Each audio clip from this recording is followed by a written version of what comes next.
Good afternoon, everybody. So today our talk is going to be all about Delta-8, Deltatane, Thcoa, and HHC.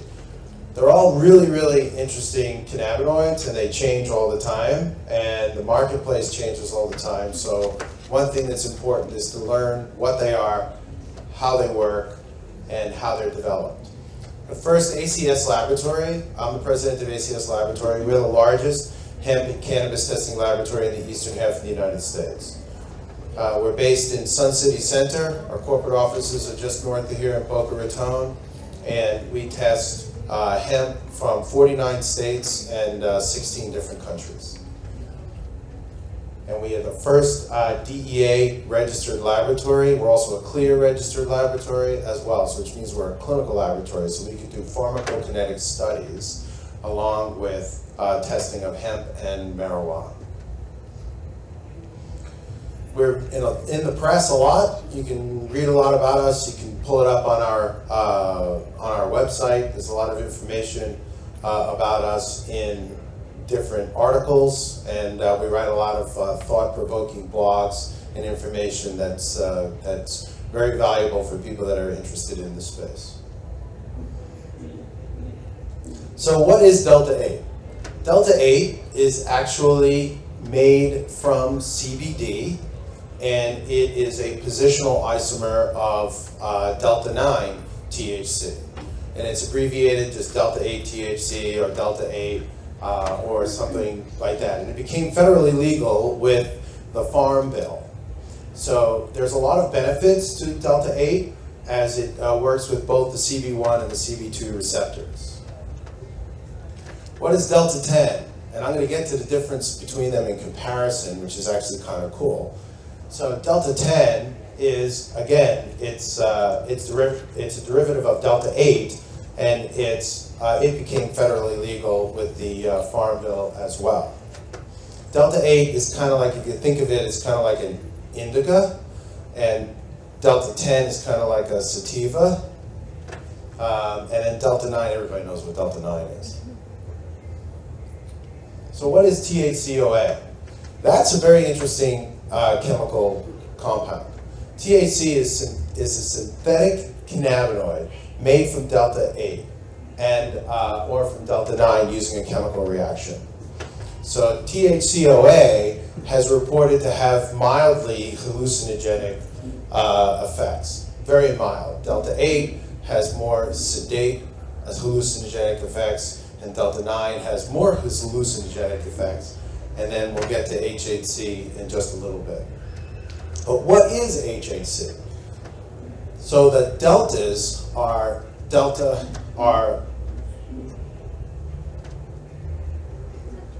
tetrahydrocannabinols, and that HHC is a hexahydrocannabinol. It's completely different. But it's very similar in its bonds.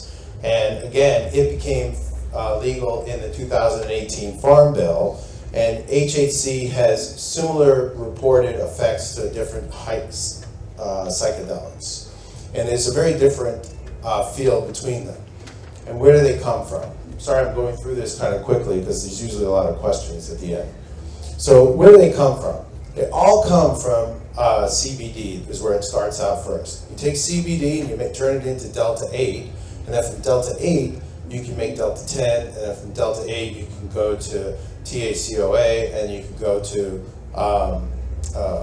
HHC products. And they all require some sort of a conversion of the product, and the conversion of the product for HHC comes with a catalyst, and the catalyst is generally metals. And the metals happen to be quite dangerous metals. THCOA uses acetic anhydride to be able to use as its catalyst, and that's dangerous as well, and the metals are dangerous. So it's very important to be able to test for these products, so to be able to test for these catalysts to make sure that they're not present and that they have been washed out of the product. There's a lot of products that are here that are really good, high quality products, and there are a lot of products that are out in the marketplace that are not necessarily good, high quality products. It's all in the facts. Get the information, you get this certificate of analysis, make sure it was tested by a credible laboratory to make sure there aren't any dangerous components. Because metals can cause you significant physical damage, as acetic anhydride can cause you significant damage as well. So converting CBD to delta-8 or deltatane, it requires to catalyze CBD with a variable, and that variable is different types of chemicals. I think that next to you can make any kind of delta with anything you want, but here are the different types of solvents that are used. And some of these solvents by themselves are pretty dangerous solvents, but you have to make sure that the solvents are washed out and cleaned out of the product. It's very important because they can cause you problems. They can cause you physical problems, health problems. So testing them, that's what we do. We test 5,000 samples a week in our laboratory. It's the largest laboratory in the eastern half of the United States, and actually the largest footprint laboratory in the whole United States. And we test for all of these different solvents to make sure that the product is clean and safe for human consumption. HHC uses all kinds of different white metals.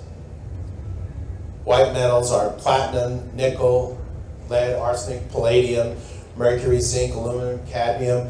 Those are all very dangerous metals, but those metals have to not be present in the product that you are consuming. It's very important. So you have to see what the certificate of analysis is, and you have to see how that product was tested.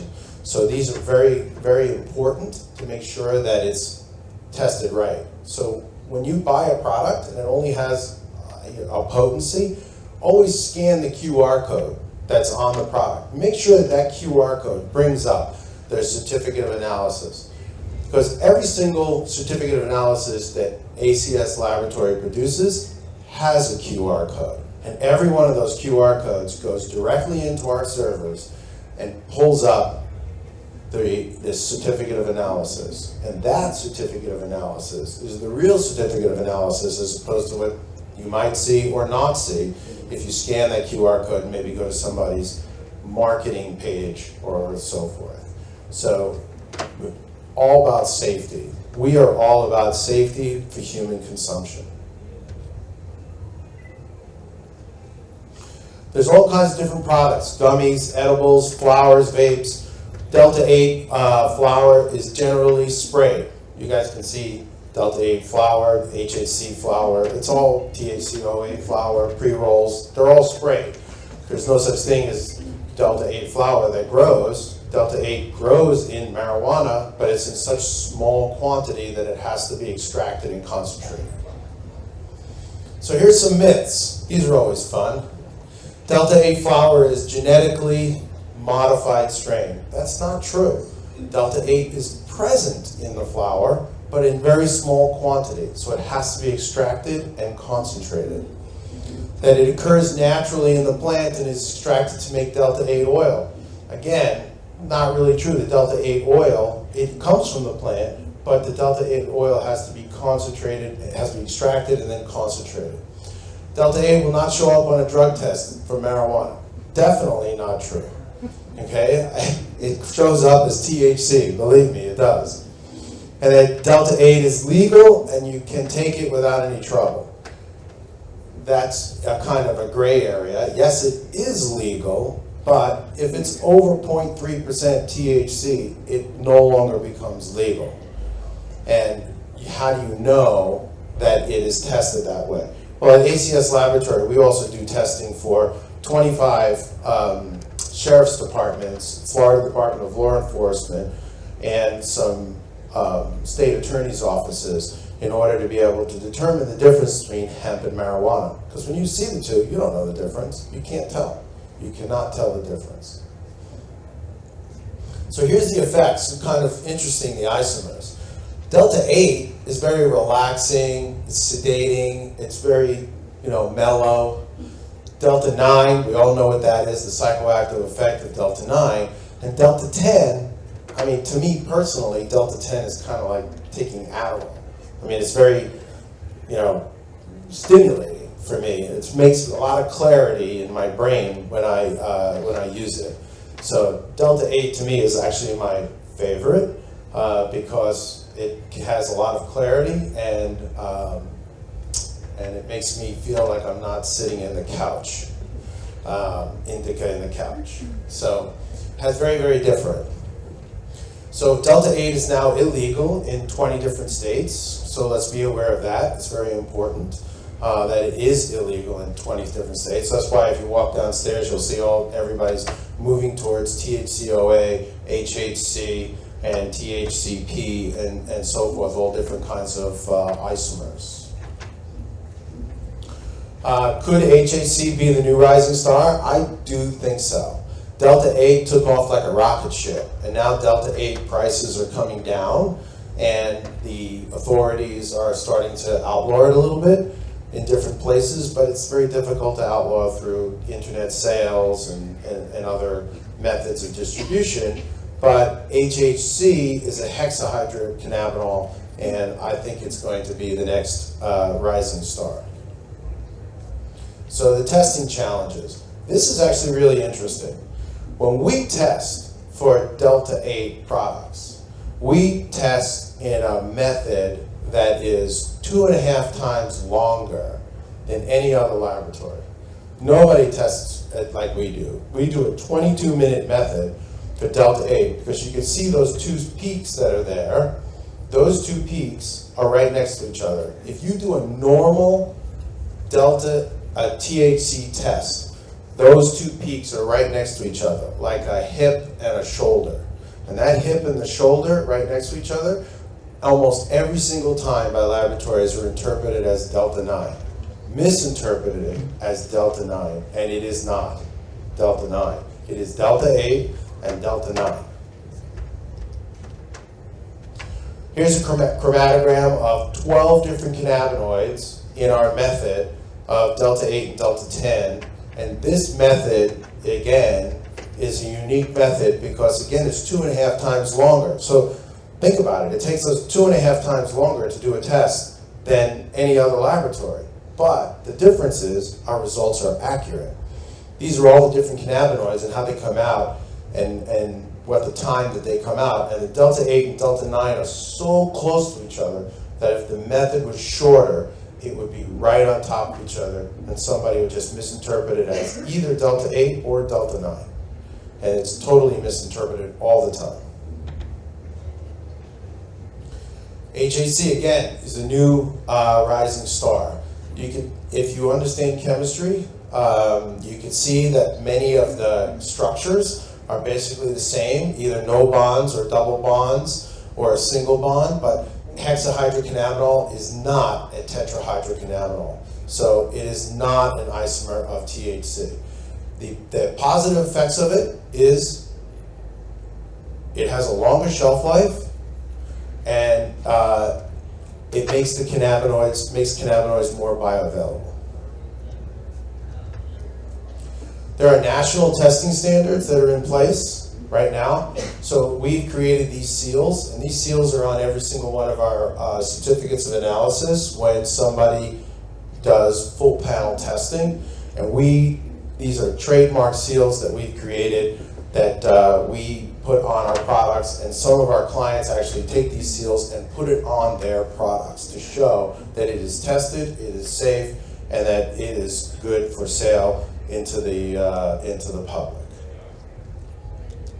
So, any questions that you guys have? That's a good-looking guy up there. Any questions that you guys have? Why Yes. is the elongated shelf life of HHC more beneficial than something like Delta 8 or Deltatane? Well, elongated shelf life is always better for the sellers of the product, in that it doesn't decline and it doesn't degrade. Ultraviolet light degrades the quality of a product. So if you take a vape cartridge or anything and you just leave it out in the sun, as an example, ultraviolet light will change the structure of that product. It will convert some of that Delta 8 to Delta 9. And then, so when you bought it, it was legal. And then, a month later, it might not be legal anymore. It's going to continue to convert it. So light and temperature affects all the different products, all the different cannabinoids.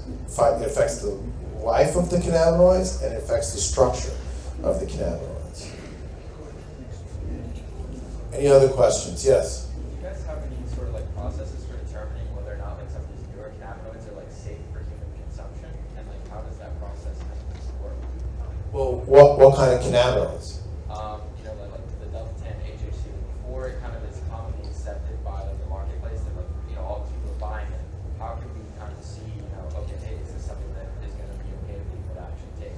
So his question is, how do we determine that a cannabinoid is safe when people are actually buying it in the marketplace? And the answer is, I can't stop people from buying it in the marketplace, but if they buy it and if they can see what the certificate of analysis is, they can see that it's been tested. So we test our products for mold, mildew, mycotoxins, heavy metals, pesticides.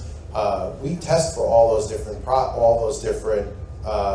contaminants. And once you test for all those contaminants, then it is safe for human consumption. But if somebody is just testing their potency and they're putting it on their package and they got like a really cool looking package and they didn't test for anything else, it could be a very dangerous product. And you consume it and you're going to get hurt. You're the one who's going to be injured. So yeah, every one of our products are tested. Every one is tested with a full panel. All of our certificates of analysis are available publicly, online, and soon to be on the blockchain as well. So they cannot be altered or changed, because we see that a lot too. You have a question? Does Delta 8 or 10 have terpenes in them, or that's only Delta 9? The question is, does Delta 8 or 10 have terpenes? Or is it only Delta 9?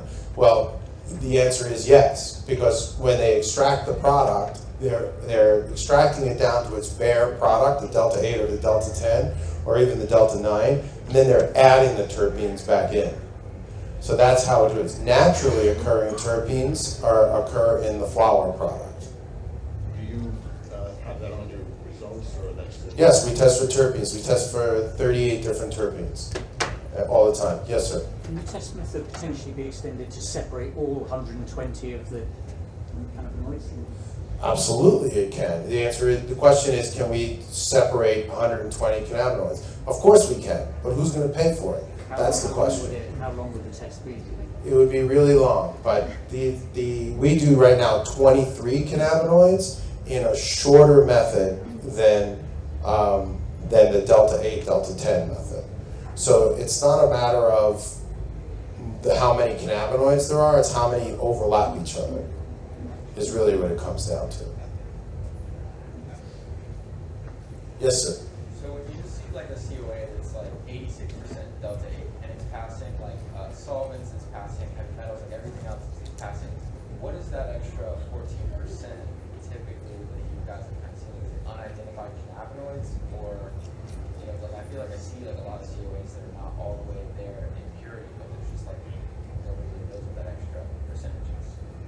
Well, not all the certificates of analysis will add up to 100%, because there could be components that are there like a filler product that's not actually tested for. We're testing for the contaminants that we're looking for, and we're testing for the cannabinoids that we're looking for.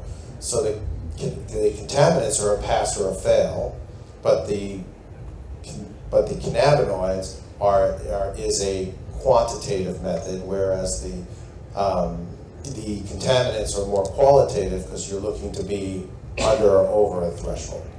So it's just could be a filler. Like there were a lot of vape cartridges that had vitamin E as a filler. Well, vitamin E was a real problem, and now we test for vitamin E. It's actually required in the state of Florida to test for vitamin E. Anything else? We have just a few minutes. Yes, sir. Does working with law enforcement in the testing of THC have any potential benefits or inhibitions in the legalization of marijuana or other psychoactive plants? That's a really long question. I I don't really know how to answer that question, other than the fact that we work with law enforcement to distinguish the difference between hemp and marijuana. That's all we do for law enforcement. We don't test the product for anything other than determining if it's hemp or marijuana. And that determination is it over 0.3% Delta-9 THC? That's it. Right, yeah, my question is basically, in your opinion, does that have potential benefits or inhibitions for the legalization process of psychoactive? His question is, does that have any effect on the legalization of marijuana?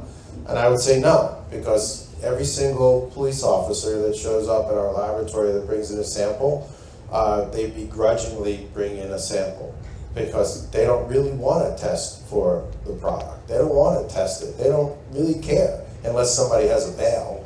You know, if you got like a bail of marijuana, that's when they care. If somebody's a distributor, that's when they care. But when somebody's caught with a joint or a small bag in their car, I don't think the police officers really care. They're just doing their job. So I don't think it has any effect on the legalization. I think the legalization is going to happen in Florida, but it's not going to happen for a few years. And as far as positive effects? Positive effect of the legalization process? I think the legalization process, again, is going to happen in a couple of years. I don't think it's going to happen this year or next year. I think it'll happen in a few years. First, we're going to go through the step of going to adult use. And then once we go to adult use, then we'll have the legalization in the state of Florida. And I think it'll be a few years after that, legalization nationally. I really do. I think it'll be legalized. Because when it's medicinal, you can't tax it. But when it's recreational or adult use, you can tax it. You know, and the governments, all the different governmental bodies, whether it be state or federal, they all want to tax things. And I think it's a good idea to tax vices like alcohol, cigarettes, gasoline. Well, gasoline, let's not talk about that. Right? And marijuana, I think it's a good idea to tax it. You know, and then that money goes back into the system to be able to help us as a betterment of society. I think that's all good. But I think that the adult use legalization is not going to happen under our current state governance. Maybe the next state governance. Thank you. Any other questions? Has anybody here tried Deltatane? Yeah. Has anybody here tried HHC? So it's completely different effects, and it's actually kind of cool, the different effects. I'm sorry, you had a question? Just a quick question on your full spectrum test is, you say 2.5 times lengthier and say more involved. Is the price accordingly as well? You know, is it? No, are you still in the price is everyone just else? Yeah. a typical test is done on 11 cannabinoids, and 11 cannabinoids is a certain price point. Delta 8, Delta 10, our method is 2.5 times the price, but it's only a little bit more expensive. It's not much more. It's just more time. But for us, we're very particular about making sure that we have the results correct and that our clients can depend on the accuracy of our results. If you go in here, there's probably 50% of the people in this building are using ACS Laboratory because we are the gold standard in the industry. Everybody else rates themselves by ACS Laboratory. So, you know, that's why a lot of these guys use us. A lot of these companies here use us. Anything else? Free samples downstairs. All right, thank you. Thank you very much. Appreciate your time.